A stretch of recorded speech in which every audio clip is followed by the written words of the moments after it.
Now let me talk about the strategies of sustainable development.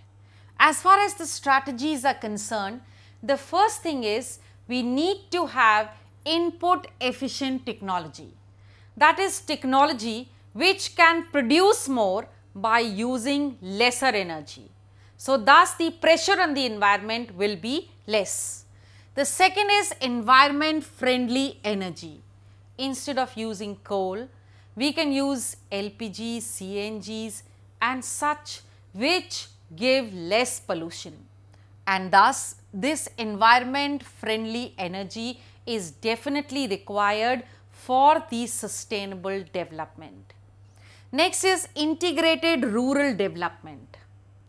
If we look at the development not only in the urban areas but also in the rural areas, that is the time the people will migrate less from the rural areas to the urban areas, and thus the problems will be solved. The problem of housing, the problem of sanitation, the problem of use of transport, all will become less, and thus we will have the development which will be termed as sustainable development. Next is the use of organic farming. Of course, with the use of fertilizers, insecticide, pesticides, we have increased the output in the farming, but now it is time to shift to organic farming so that the fertility of the soil retains, the health of the soil is there, is retained in order to have a good soil for the coming generations, which will be leading towards the sustainable development. Next is the use of solar energy. Let's start using more of solar energy by using the solar cookers, by using solar energy in our houses everywhere that we can.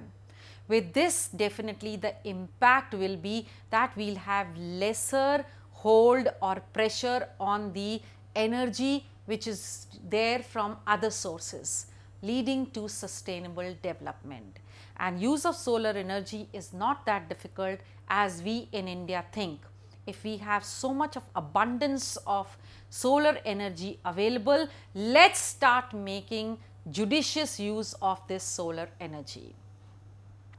Next is by recycling the waste. Let's not use something and throw it away. Let's not use and then throw. Let's not make this a habit. Let's start recycling our waste. Let's start using that waste so that the pressure on environment becomes less, leading to good sustainable development.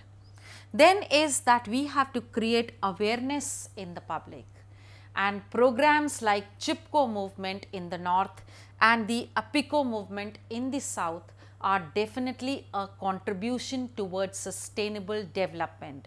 When people started clinging to the trees so that nobody fells them, nobody cuts them, and thus this awareness is much required in India in order to have sustainable development. Then the use of public transport. Instead of using our own private transports, that is, instead of using just solely my own car, let me start pooling it with people around me. Let me start using the metros, let me start using the public transport, buses, railways and so on, so that there is lesser transmission, there is lesser emission of smoke in the environment.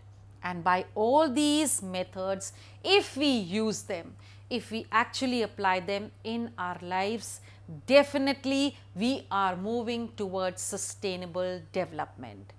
So, this was all about your chapter, which in fact is very interesting and also a must for you to know, so that you are a good citizen of tomorrow and you are a part of the sustainable development, and as a student of economics, you have to contribute in the sustainable development of the country.